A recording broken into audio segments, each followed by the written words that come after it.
So for starters, this authorship is definitely in the right order. Both Kristi and Matt did all the more important work. I just got, because the person stuck with trying to explain it all. And the other thing about this is that we did quite a few range of studies, so I'm going to basically just describe what we did in kind of a list and pretend that there's a coherent cover story. The main message is the following.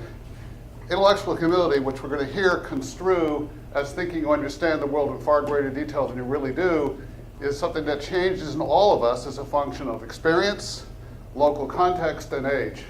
And then I want to ask at the end, without any obvious answer, is what do these patterns of change suggest about the nature of IH itself? And what I'll briefly suggest is that quite a lot. We might have to rethink what we mean by IH when we think how malleable it can be in certain contexts. So we're going to go very briefly through 5 sets of studies. First, we'll talk about the relationship between education and intellectual humility, asking whether the more educated you are, the more humble you are. Not quite that simple.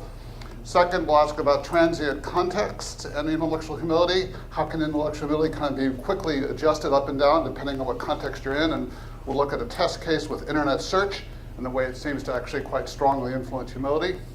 Then we'll ask about the origins of all this, starting with childhood over-optimism and the extent to which children are surprisingly over-optimistic about their knowledge futures. Not what they can do right now, but humility about where they're going to be when they're adults.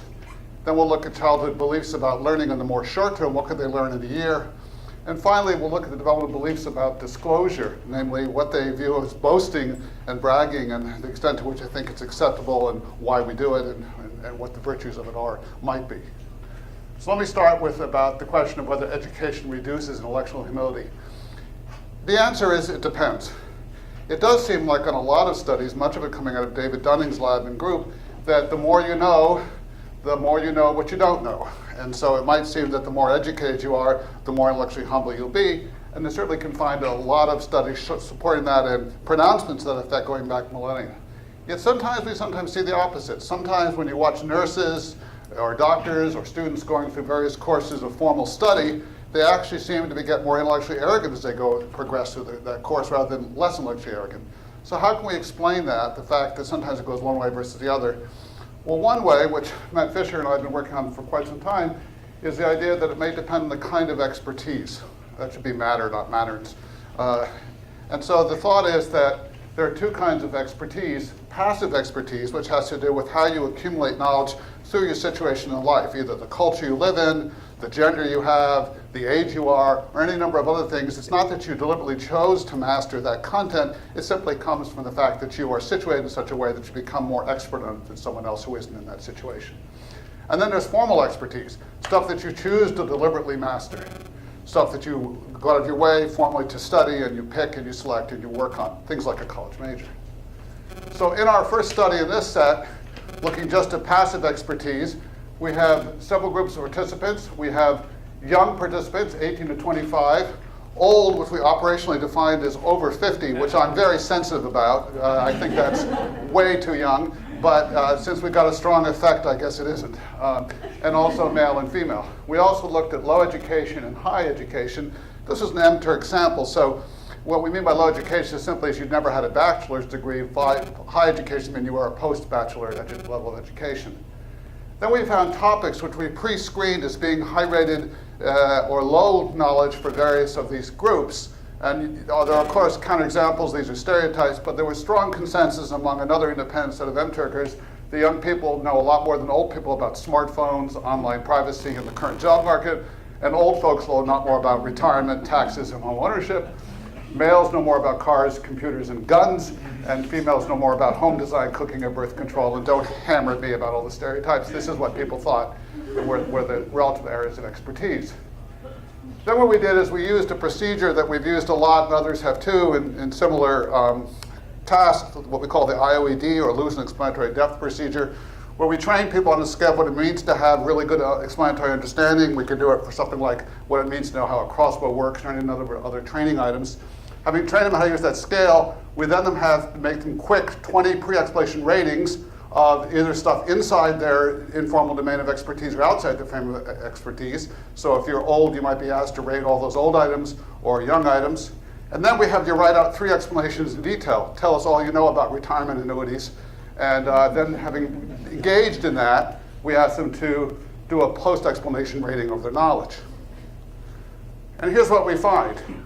If people who have low education inside their alleged domain of expertise show striking overconfidence. And we see that by the difference score between their pre-rating and what they then rate their knowledge to be after having actually write out the explanation.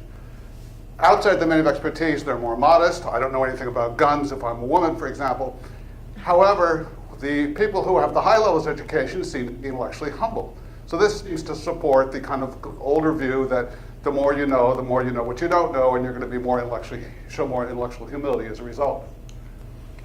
But let's look at college majors now. Look at it differently, we'll look at formal expertise. We're going to do the same general paradigm. We're going to do the scale training. We're going to have them do pre-ratings of college major topics. Then we'll ask about things either inside the domain of expertise or outside the domain of expertise, between subject design, write out 3 explanations, and then do post-explanation ratings yet again. So for example, for biology, we might ask questions about things like photosynthesis or the Krebs cycle, how well do you know that, chemistry, orbital theory, and so on through each of these different majors. These are the most representative, distinct kind of majors we could think of that we could find in an empiric sample to any reasonable size. And what you find here is that even now we have a switch. Unlike in the case of the informal expertise where the experts were well calibrated, here the highly educated were actually showing a strong illusion of understanding inside their domain of expertise. I chose to study this, I formally invested time and effort into this, and I'm quite deluded about what I think I know. Okay, more so than the outside the domain of expertise. Now, to try to show that this is kind of replicable and more internally consistent, we did a study with both informal and informal expertise in the same group. Okay, so now we go through the same scale training, and we're going to do passive expertise inside your area versus formal expertise in your area. That's a between subjects design, pre-explanation ratings, then write out 3 explanations, and then post-explanation ratings. And here we see that, again, for the college educated, in terms of passive expertise, they're beautifully calibrated. For formal expertise, they're way over arrogant about what they know. Why? Well, we're not sure, but one possible mechanism we think has to do with what we call meta-forgetfulness, which is a failure to account for how much has been forgotten since you had maximum mastery of the topic. So what we're thinking is going on is that when you're, I'm sorry, driving the camera guy crazy by running all around. I'll try to be a little bit less. Hand back. I saw you just gave up after a while. Okay, where was I? Okay, so meta-forgetfulness is this insight that, or lack of insight, that when you first thought you knew the Krebs cycle cold, you forget how much or you don't realize how little of it you remember after a few months or years. So how can we test that? Well, we did a couple of ways. We included an additional item at the end of the task. We says, look, you've just rated a Krebs cycle, and you've told us how you thought you could understand it. That was time 1. Then we asked you to explain Krebs cycle, and you did disastrously. And then then you asked you what your rating really was, and you gave a drop at time 2. But now, we'd like you to go back to that point in your life when you knew the most about this topic, when you truly mastered it as an undergraduate or whatever. How well would you then answer the following question? Which is how well can you understand the Krebs cycle? So we went through the whole task again with this 3rd rating, the peak knowledge rating. And what we find is that their time 0 rating, your peak mastery, is virtually indistinguishable from their time 1 rating. It's as if they think what they know today, years after taking the course, is the same as their knowledge that they had when they just went into the exam and were examined on biochemistry or whatever else the task was. But this is closer to what they really know. By the way, in a whole bunch of other studies, we can show that their real knowledge is down here. This is just what they think their knowledge is after being confronted with ignorance. If you have independent experts rate them, it's even lower. So we're just wrapping up a study now, which is trying to do this more detailed kind of case study, where we got the files of undergraduates in introductory psychology. I don't know what happened there. Introductory psychology at Yale, and we tracked them over the years so we can actually see how they actually did on the exam initially, what their initial mastery was, and what they think their mastery was over time to see if this decay right explanation is working. We're also now trying to do this in a much larger sample in Coursera, but let's just talk about this one, for example. So we train them on the scale. We have pre-explanation ratings on general Psych 110 questions, like how well can you explain how fMRI works, how well can you explain how a neuron works, write out 4 explanations, answer 4 explanatory questions, which actually appeared on the exam, and then look at the post-explanation ratings. And here's the first thing to notice. Time 1 is their rating of how well they can answer these questions, and whether they're 10 months out of the exam, 28 months out of taking the course, or 52 months out of taking the course, there's no drop in their estimation of their performance. So that's the green line. In other words, they just think that they know it about as well as when they don't have any sensitivity to the decay of knowledge. The blue line represents what they say after being confronted with the actual trying to write out the explanation. There is a significant drop. That's the illusion of explanatory depth. It's not as strong as the real drop, but clearly there's a drop. But the striking thing to notice is here we see no real developmental change over time. From 10 months to 28 months to 52 months, they think they know it just about as well as they can. We have the real data on how they performed, and you see there's this real drop from roughly 85% correct down to about 35%. So there's this huge disconnect. They seem to kind of live in this world where they master this topic, they remember it, and then they just can't get over the idea that they've decayed so much over time. Okay, what about more transient context? This is a situation where we might want to think that intellectual humility might vary, not just a function of lifelong education experience, but little moment-to-moment kind of things that happen to us in our daily lives. And so we looked at this research that actually just came out in JP, that when we outsource our knowledge to other minds, we often underestimate grossly how much we're doing so. And that can lead to what we call the illusion of the extended mind. Perhaps most exemplified by one of these. When I hold it like this and I'm looking up something on Google, I may forget that it's in the phone and not in my brain. And so I may there greatly overinflate what I think I know in my own mind, when in fact I have to outsource it to other minds. We've outsourced for millennia. There is distributed cognition. We often share our knowledge with other people. We refer to books, the encyclopedias in the basement, other media's props, and so on. But there may be something specially distinctive about what happens when the stuff is immediately available, omnipresent, and omniscient. And that is actually searching for things on the internet. So this came to very salient awareness to me when Kristi and I were stranded in our home in Guilford, Connecticut, twice in 2 successive years by these hurricanes that whipped through New England. And we happened to live on a kind of peninsula that sticks out Long Island Sound, such that that's basically what happened if we tried to leave our neighborhood for over a week. Moreover, during that time, we had no telephone, no internet, and no cell phone service, because we live in a cell phone hole. So we're completely cut off from everything. And I and my neighbors had the distinct feeling that we were just getting stupider by the hour. It seemed like, gee, I knew how things worked. I knew, about how weather systems work. I understood about hurricanes, but I couldn't Google. I couldn't look anything up. And my humility started to skyrocket of each successive day. By the time we got out after a week, I was so thinking I was really extremely impoverished in terms of my knowledge and understanding. Well, is that just an anecdote, or is there some way we can actually show that? And what we did in 9 separate studies is show that, in fact, there does seem to be an effect. Here's the paradigm. In the first, probably the easiest way to understand it, the study, we had one group had unlimited internet access to answer questions about how things work, like how does a zipper work? Another group answered those questions on their own without access to the internet. Now, both groups rated their ability to do so on a 7-point scale. That's the induction phase. Then in the second phase, they rated their own ability to answer and an expert's ability to answer questions in 6 different domains, completely unrelated to the questions that they had in the first phase, and that's very important. So they might be asked about how a zipper works, but later be asked about medical issues. And what we find is that, first of all, for the experts, there's no effect of either whether you search on the internet or not. But for you, if you search on the internet, you then think immediately thereafter you know more about all these other topics. It seems that the feeling of access and power sort of inflates your sense of understanding. That brain kind of bulges out into the smartphone a little bit as a result of engaging in this activity. It happens for all the domains we looked at, whether it was weather, science, history, food, the human body, or health. Now, we did a whole bunch of follow-up to show that they really think they have more individual knowledge in their own heads, not just better access to information. To take it to the extreme, the study that I like the best, because I love making fun of neuroscience, is when we engaged in a little neurofiction. So we told them, and maybe this is unethical because we're giving them a falsehood, but it was so much fun. Okay. We told them that this is what happens when you understand things hardly at all, a little bit better, a little bit better. If you really can explain something well, this is what your brain looks like. So this is just painted on red, but they all bought it, okay?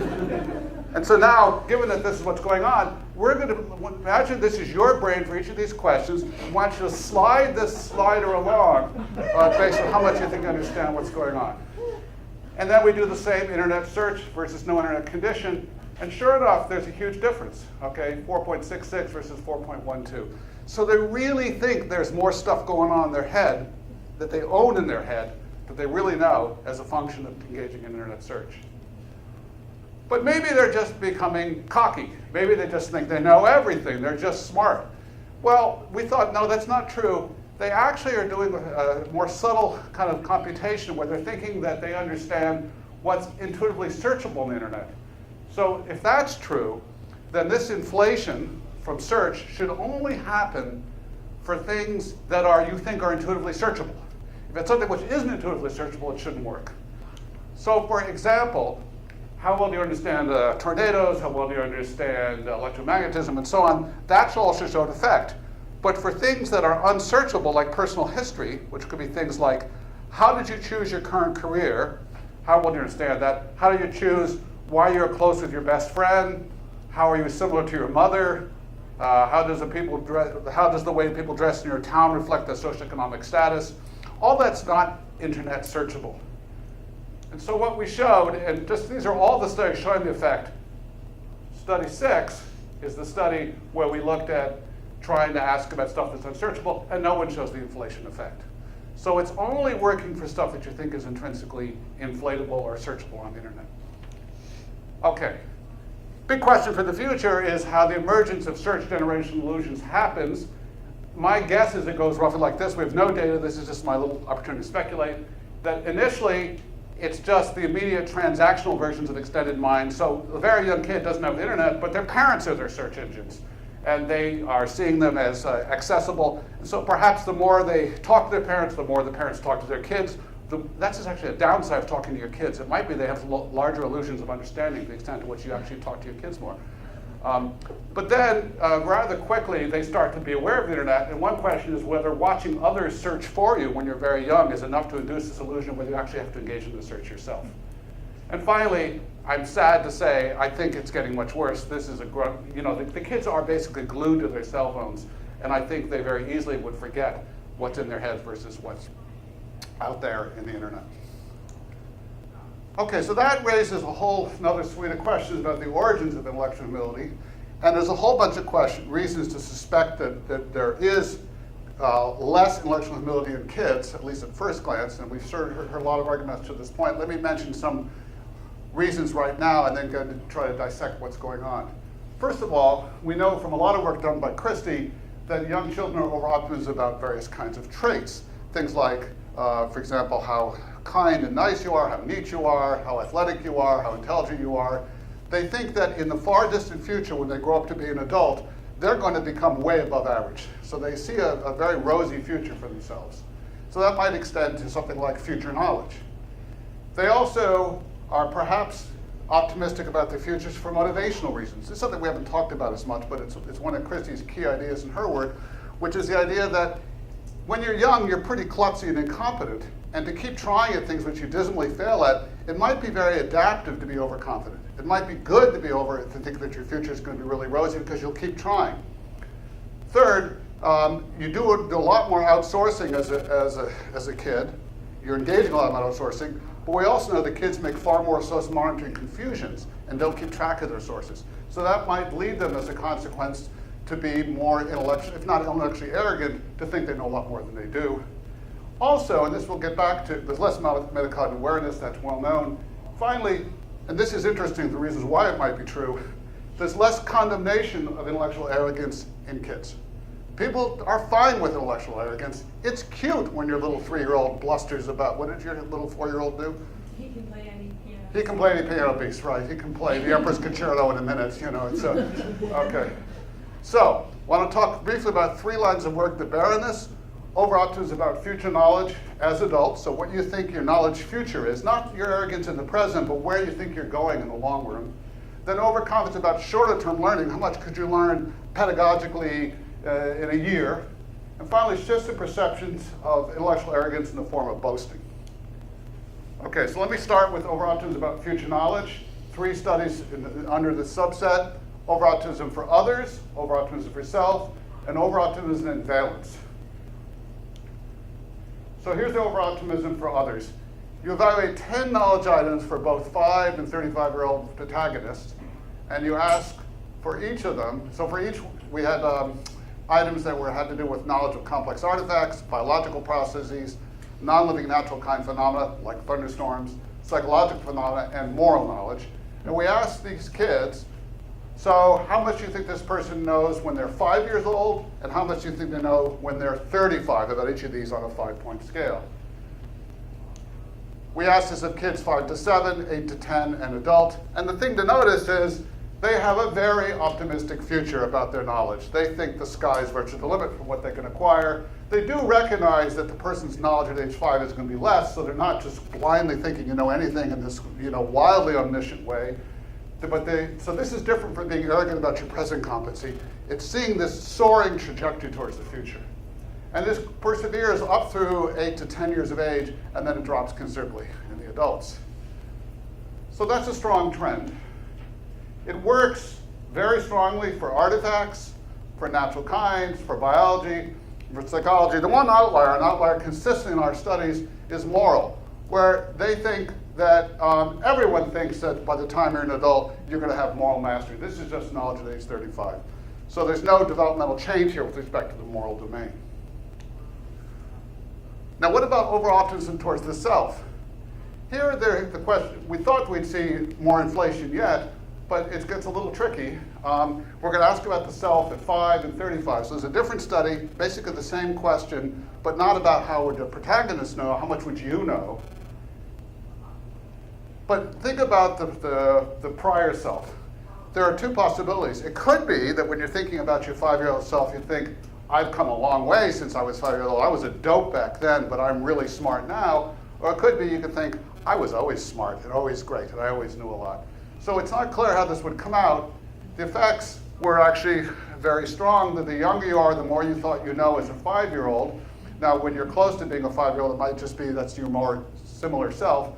But still, there was clearly a strong developmental trend there. And then there was the classic developmental trend for 35, namely that they really think they're going to know a lot more about the world at age 35 than the adults do. If we compare across the studies, you'll see that they really inflate their knowledge for the self. So the 5 to 7-year-olds think they know themselves a lot more than others when they're at 5. But so do the 8 to 10-year-olds and the adults. They all have a rather glorified view of their 5-year-old self compared to 5-year-old others. And then we also see the developmental drop for knowledge of others. For developmental knowledge of the self, it's more inflated. Now here's a question. Again, we weren't sure about how this was going to work out. What about the valence of the knowledge? So there's 2 possibilities.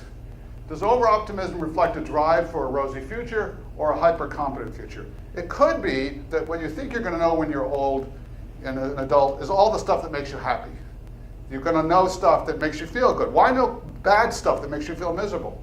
Or it could be that you know, if you know the negatives, you got to know the positives, or vice versa. You can't know what makes a crop succeed without knowing what makes a crop fail. So do they understand that kind of knowledge within a circumscribed domain sort of entails both halves of the positives and negatives, or do they just have this view that I'm going to be really happy when I'm old and I'm going to understand all the good things? So for example, we would describe the following. Here's a between subjects design. Sam is 35 years old and grown up. How much do you think he knows about why and how new lakes and rivers might form, creating a home where many animals and plants can grow and live? Very happy, rosy future. Then poor Sam 2 is 35 years old and grown up. How much do you think he knows about why and how lakes and rivers might dry up and disappear, leaving a desert where no plants or animals can live or survive? Okay, so we had these very positive and negative comparisons, otherwise equivalent. Same 5 domains we used before, but new items could detail them to this positive negative valence. And here's the surprising outcome. It's a little hard to, I guess you can see it. The surprising outcome is that in general, they were quite closely matched. That is to say, the valence effect did not exist for the younger kids. I thought it would. I think Kristi had a more nuanced view, but I was sure it would. We don't find it except overall for the moral. So this is showing overall for everything. If you factor out just the moral data, there is an overall slight valence effect in what they think the person's going to know more good things. Why would you know bad things if they're immoral? The only place where we saw a valence effect across all items was in the 8 to 10-year-olds. And here, they did seem to start picking up on the pragmatic arguments. So they would often refer to things like, well, why would you spend time learning about something that's going to make you unhappy, or it's not going to work for you? But then as they got older, I think what took over, and let's see if I got this right, was the sense that if you know one thing, you have to know the other. You can't know the positive without knowing the negatives. What about learning potential? Is over-autism just for long-term potential, an idealized, glorified view of the end state of adulthood? Or could it be related to learning ability over any time interval? So do we see it so just what you could learn in a year, something more the closer future? And secondly, is it seen as the same for all kinds of knowledge and skills? So in this study, we asked how much could you learn in a year if you had a wonderful teacher and all the materials and the tutor and the internet available, so every possible resource is available to you, and you're just really in a perfect sort of study mode, how much you could learn a year about mechanical knowledge, like all the inside parts of a computer or a washing machine, and how they work together to make a computer or a washing machine do what they do. Applied psychological knowledge, how much could you learn about how to make sad, anxious people feel calm and happy, how to lead a group of people so they can work together to solve problems and reach their goals. And finally, we put in sensitive period knowledge, which is the idea that how well could you learn how to speak Chinese or play the piano very well? We were interested in whether kids would have a different take on this than older people who might start to be aware that even though I might be able to achieve mastery in some domains, certain areas are really carved out where kids can have a kind of precocity of learning that we don't get. So that we asked several questions. How much could you learn? A small amount to almost everything. How much could peers learn? How many peers could learn as much as you? Almost no one or almost everyone. How many would you tell about your accomplishments? And then we asked this on a scale. I'd tell no one. I'd tell my parents, my friends, my teachers, my bosses, the comparison group of peers, my co-students, co-workers, everyone. Okay. And what we find is the following. First of all, they're more conservative about mechanistic knowledge and how much they would know about it. And there's actually no strong developmental effect here. They do think they know a fair bit, more than the median, but not an amazing amount, and no developmental arrogance. There's a strong one for applied psychology. And this reflects some older work that Kristi and I did years ago showing that, in general, kids incredibly discount psychological complexity. They just think it's brain dead obvious. And so, of course, you could learn how to make sad, anxious people happy. And you could learn to do it easily in a year. Okay, and then there's this decline. The sensitive period data suggest that the kids are actually, before they actually hit puberty and start having this sort of shutting down of these abilities, are relatively insensitive to it. And so they're considerably more optimistic about the ability to learn how to speak Chinese or play the piano, even though they can't do either, than our older people who start to realize, I'm just not going to be able to do that very well. And we see the same effect for how many people would know more than you after 1 year. This is, everyone's a little arrogant, but especially the younger kids. So almost no one's going to know more than me after 1 year. Okay, that's the kindergartners here. And then as they get a bit older, they get a little bit more cautious. But especially for the sensitive period, you see that the adults are very cautious about ever being better than anybody else over a year. Perhaps the more interesting finding, which leads to our next set of studies, was the finding that the 5-year-olds love to tell everyone. Okay, they're very proud of their accomplishment. They see no problem with broadcasting it as broadly as possible. As you get older, that circle of people you're going to tell shrinks and shrinks and shrinks. So children are more optimistic than adults, particularly about acquiring sensitive period and applied psychological knowledge.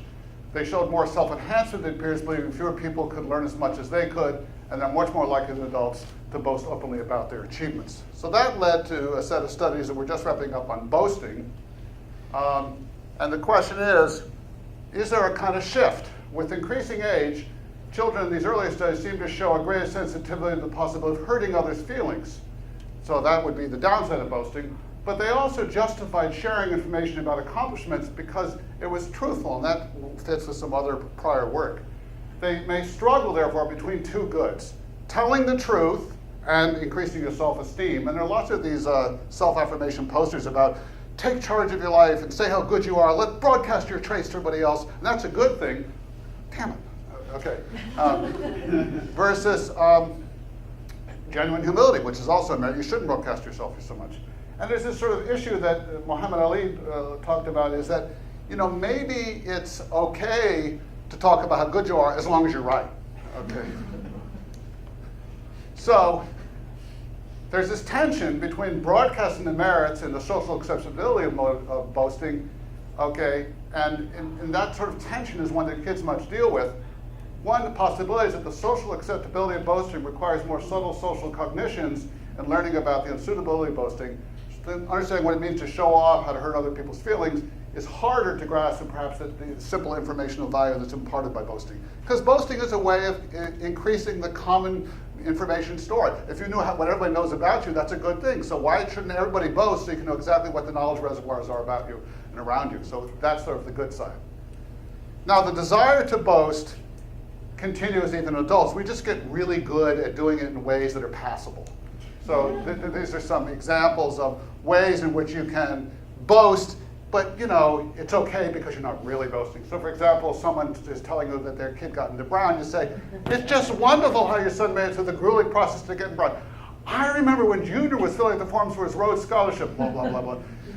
And people do that all the time. This desire to broadcast your talents or your kids' talents still persists, but we find these ways of masking it because we know there are social costs to being too blatantly a boaster. You can read through the rest of these. So what we did is we looked at age groups, 3 grade groups, 5 to 7, 8 to 10, and adults, and it's a somewhat complicated design. There were 2 same-aged peers in between subject design. Either one set of peers were the smartest, most athletic, the kindest, most helpful, or different group of kids, they're the least smart, least athletic, least kind, and least helpful. And everyone knows that these 2 individuals, neither this condition or this condition, are neither the best or the worst. So it's common knowledge. One of these 2 people in this condition says that she's the best. I broadcast it around, I'm the best, I'm really good at this. They never actually use the word boast or brag because those words actually are tagged sufficiently negatively. We didn't want kids to pick up on what was going on by simply knowing it's bad to boast, it's bad to brag. They just talked about how good they were. And the other character always says that everyone is equal. And then we asked our participants, our children, how many friends would this person have? How much would they like the person themselves? And how good or bad was it to say what they said? Is this clear? Oh, I'm in great shape. Okay. All right. So here's the striking finding. Notice the red arrow. That the young kids think that if you really are good and you boast about it, that's just great. Okay, no harm, no foul. You're going to have lots of friends. Okay, if you're the worst at something and you boast about it, that's not so good. You're not going to have too many friends. If you're the best at something and you say, oh, really everyone's the same, that's still just fine. Although there's a developmental switch here that the adults are a little bit less tolerant to that. If you're the worst at something and you say everyone's the same, everyone doesn't think that's so great. They know that you're trying to kind of upgrade yourself illegitimately. How much would you like the person? It's not just you think the person will have friends. You really like that person who boasts a lot. Okay, but notice the huge developmental swing here. I don't like these kids who boast when they're older. So between 5 to 7, 8 to 10, there's a big switch. No one likes the people who are the worst and say they're the best. Everyone tends to like the person who says they're the best, but who says he's the same when he's really the best. And the poor people who are the worst and say, oh, I'm just kind of the same, not so good. But not nearly as bad as these guys. Okay, and how bad was it to say that? Moral condemnation.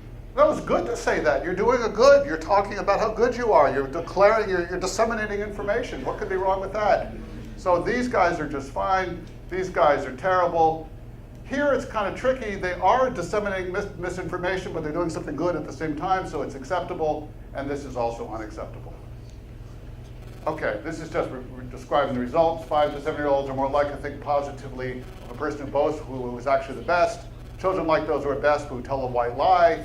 All ages dislike characters who are worst, but boast they're the best. All ages dislike characters who are worst and say everyone is the same. But again, the youngest are the harshest.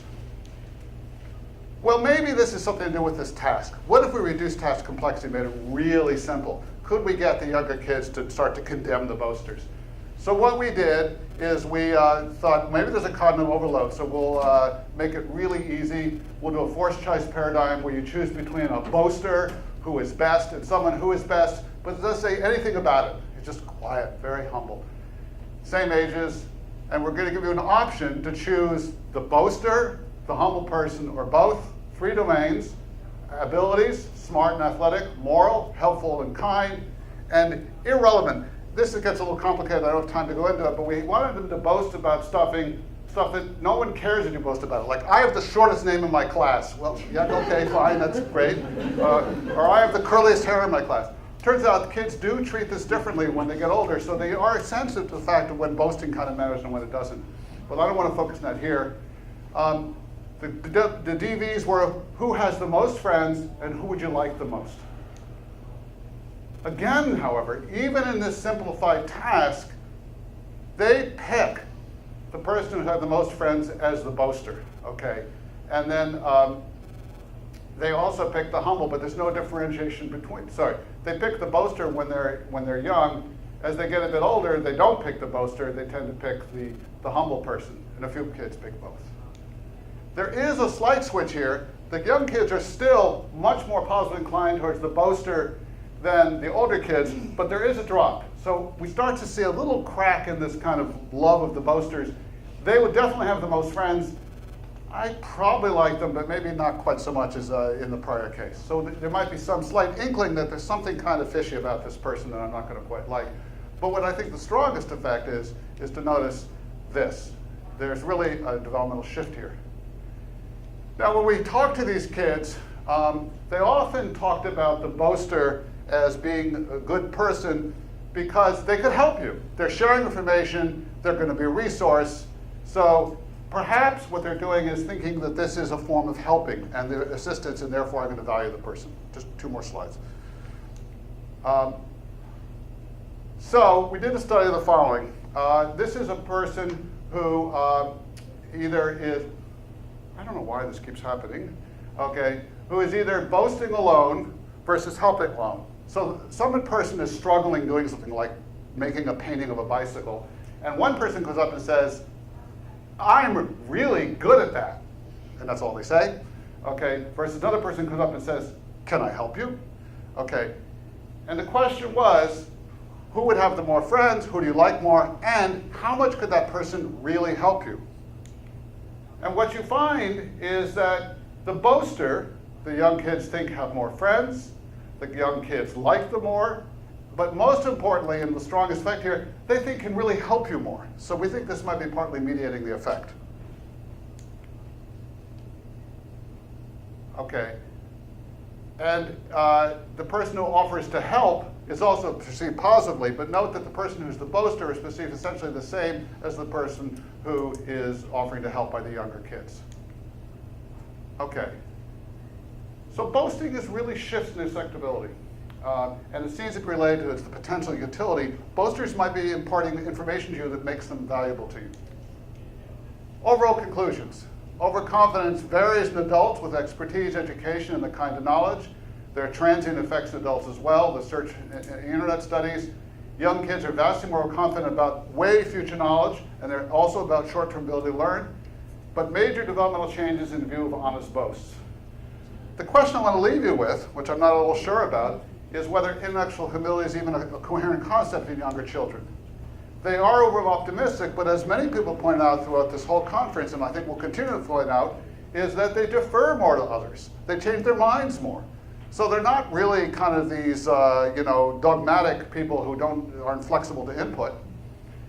It also plays this critical motivational function early on, which it may not play for others. And it seems just intuitively that young kids, when they're doing all this kind of telling us how great they are being more exuberant than showing hubris. It seems to have a different kind of flavor to it. I think that true intellectual humility and intellectual arrogance, to really understand it in the adult form, requires sophisticated social comparison and metacognitive skills. You need to actually know what it means to be hyper-competent and not so competent and how you stand relative to others to be humble, I think. And there's this question, which we haven't yet done, but which we'd like to know, is I think it's pretty clear how it'll come out, is that even adults find youthful boasting just fine. They find it much more acceptable. Okay, that's it? Yeah. We're ready for questions.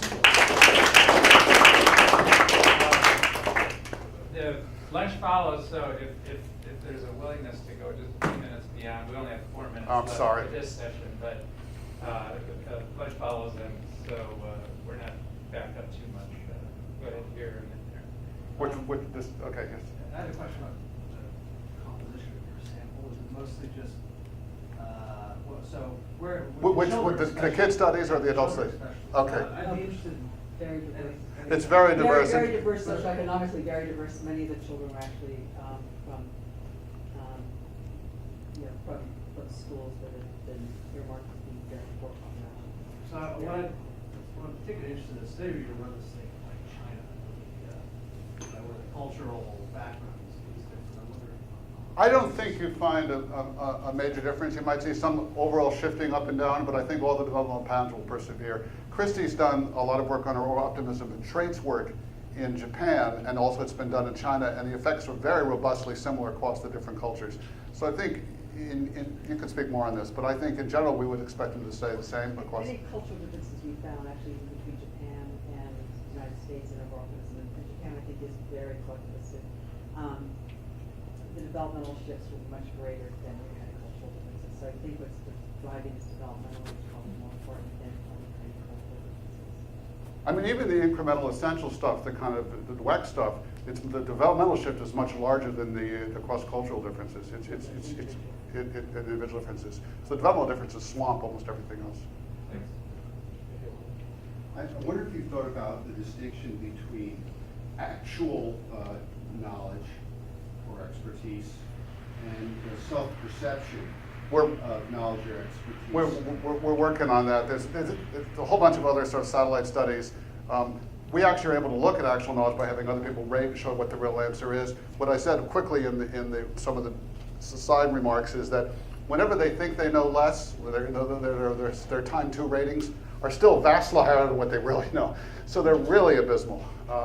And they never quite come to grips with it. It's very hard for them to start to say, I really don't know anything. They always think they know more than they really do. Whether they know all that, do we have a good metric for knowing what's total knowledge in a domain? Very rarely. That's very hard to do, except for some very circumscribed domains. I was wondering if that has something to do with the difference between you get these sort of opposite effects. Sometimes it goes one way, the more you know, the more you don't know. Sometimes you get the other. I think it has to do with.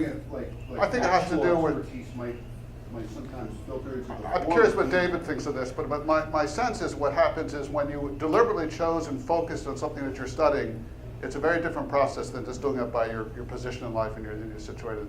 So, and the other thing which we haven't shown is we didn't get truly high experts. So when people become very high expert mastery, I believe there's some literature suggesting that once they've gone through medical school and been a practicing doctor for 20 years, then the ability starts to reemerge. But when you think about your college major, we have now more data coming in that this decay function era seems to be a real major driver. People just think, I didn't show the graphs, but I got a whole bunch of undergraduates who took either AP biology in high school or SAT biology level, and they got 800 SAT scores, or they got 5s on the AP biology. They knew Krebs cycle cold because we got the actual Krebs cycle items. Then we had to draw out the Krebs cycle as college kids, even the bio majors, and they know nothing. They literally have one step. The only thing to remember is it goes clockwise, which is of course ridiculous. So what I'm trying, I don't know where I'm going with that. One last question for. Sorry, I'm not sure if I missed that, but did you you ever ask them how much did you know at your peak knowledge, and then ask them and how much We do did you it both know ways. now? We either asked you at the beginning of the task and then later, we also asked you at the end of the task, and the results are essentially the same. So they'll keep saying they know. There's a slight adjustment. When they rate it first, they come down a little bit because I couldn't possibly know as much as my peak, but it's still way higher than the real drop. So it doesn't matter. And I mean, the chilling thing about the Psych 1 study is we know exactly how they did, and they're just plummeting in terms of what they really know, and they just think they're cruising along at this level of knowledge. So. One more question, I think. Go ahead. Do you have information about how majors fared relative to non-majors? Yeah, if you, yes, because we all did it within their majors, and the effect is stronger within your chosen major. You chose to do that, so you must be kind of good at it. You know, I invested in it. So that's where the effect is stronger. Or it's justifying a Yale tuition. Some of the kids were on full scholarship. And we saw no scholarship effect. No, we haven't looked at That was the that. interest study though, wasn't it, the major study? Yeah, sorry, it was. Yeah, it was. I just was kidding. Well, it is time. If you have more questions for Kristi.